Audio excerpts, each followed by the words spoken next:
Olá, pessoal, sejam todos bem-vindos à sétima semana do nosso curso de Estatística para Todos. Esta é a primeira aula e nesta semana nós vamos fazer algo muito importante, que é relacionar o conceito de variáveis aleatórias com o conceito de distribuição de probabilidades para essas variáveis aleatórias e vai relacionar isso também com a questão de interseção de eventos, tá?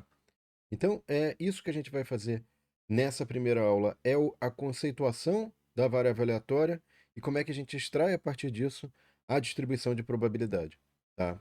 Então, a primeira coisa que é importante, pessoal, é que a variável aleatória é sempre um valor, tá? Resultado de um experimento aleatório, tá? Ela pode assumir valores contáveis, tá certo? Ou seja, 0, 1, 2, 3, 4, 5, 6, ou valores que são definidos por intervalos, né, ou casas decimais, que é a variável aleatória contínua, tá? Então, vamos pensar aqui que nesse momento o que a gente está interessado é, por exemplo, no número de caras após o lançamento de 3 lançamentos de uma moeda. Então, diferentemente do que a gente vinha trabalhando, que era, por exemplo, eu quero saber quantas caras saíram, né? Ou pelo menos uma cara, ou 3 caras, enfim. A gente tinha ali a questão de definir o evento, né?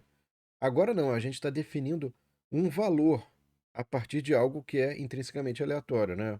Então, aqui, por exemplo, o número de carros vendidos no mês, você repara que é sempre número, ó, número de clientes, né? Isso também são variáveis aleatórias discretas, né?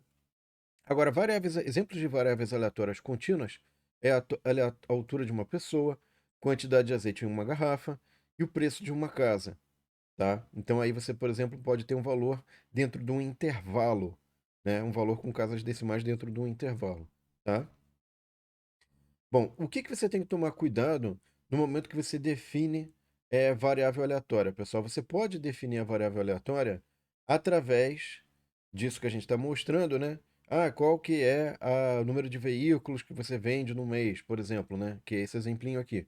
Só que você pode associar a esse número uma probabilidade, tá? Então, você pode falar assim, ó, qual que é a partir do que você pode fazer isso? A partir da definição de frequência.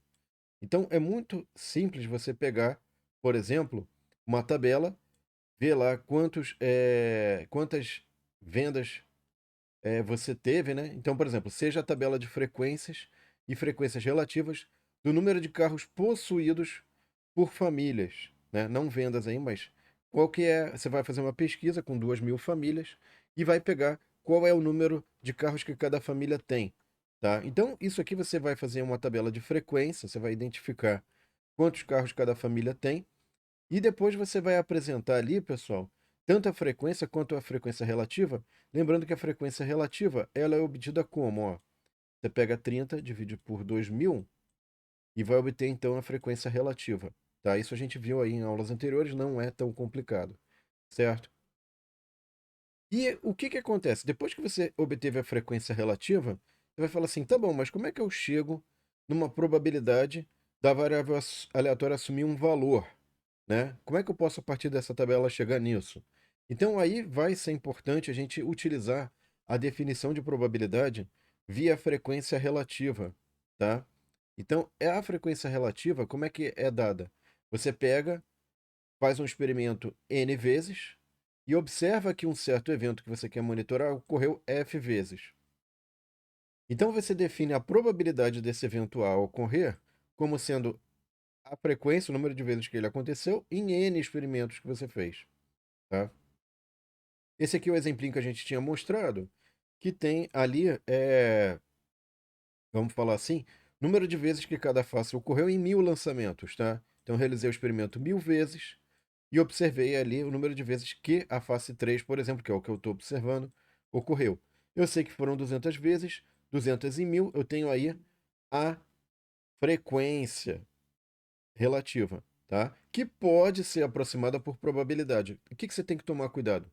Essa aproximação ela vai ser tão boa quanto maior for o seu número de experimentos. Prova disso é que nesse gráfico aqui, por exemplo, eu fiz 100 vezes um experimento e aqui eu fiz 1.000 vezes. Então, a minha aproximação aqui é melhor e consigo verificar, então, por exemplo, que a probabilidade ou a frequência relativa usada como probabilidade da face 3 é um indicativo ali de que a face 3 tem uma maior chance de ocorrência, tá? Então, quanto maior o número de N de experimentos você fizer, maior a confiabilidade você vai ter na sua frequência relativa com uma aproximação de probabilidade. Isso é a lei dos grandes números, tá? O que que é uma observação importante, pessoal? Lembre-se sempre que frequências relativas não são aproximações, tá? Então, quando você pega, por exemplo, essa tabela do número de veículos e calcula a frequência e depois a frequência relativa, e a partir da frequência relativa você chega na probabilidade, isso é uma aproximação, tá?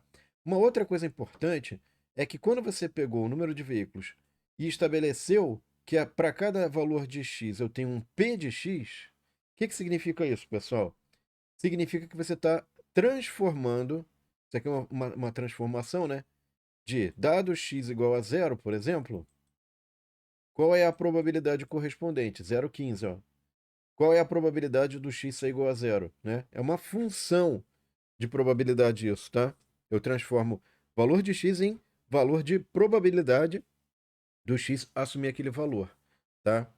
E se você tiver vários valores de p de x, você tem como está distribuída esse valor de p de x ou como está distribuído o seu valor de probabilidade. Por isso que a gente diz que é uma função de distribuição de probabilidade. O problema é que é muito grande falar isso, e aí na maioria das vezes a gente fala distribuição de probabilidade. E esquece toda essa história que eu estou contando para vocês, mas não deveria esquecer. Bom, pessoal, o que que é interessante aqui é que isso também pode ser colocado de forma gráfica. E aí faz mais sentido a gente ver essa distribuição. A gente ver como, para cada valor de x, a probabilidade, usando aí a aproximação da frequência relativa para chegar em probabilidade, como que está distribuída a probabilidade de x assumir certos valores. Então você vê que é mais provável x estar entre 1 e 3, dentro do intervalo em 3, do que estar entre, por exemplo, o intervalo 0 e 1. Ou seja, ou assumir zero, por exemplo, valor zero. Tá? Isso é uma informação importante, certo? Então, a partir dessa tabela, a gente pode gerar um gráfico de barras que também fornece uma melhor ideia da distribuição das probabilidades. E outra coisa importante, pessoal, é que a gente pode, a partir dessa tabela, gerar coisas como, por exemplo, eu quero saber qual é a probabilidade de x ser maior ou igual que 2, incluindo 2. Então, é p de x igual a 2, mais p de x igual a 3, mais p de x igual a 4. Tá? Somo todas essas probabilidades e tenho 0,75, ok?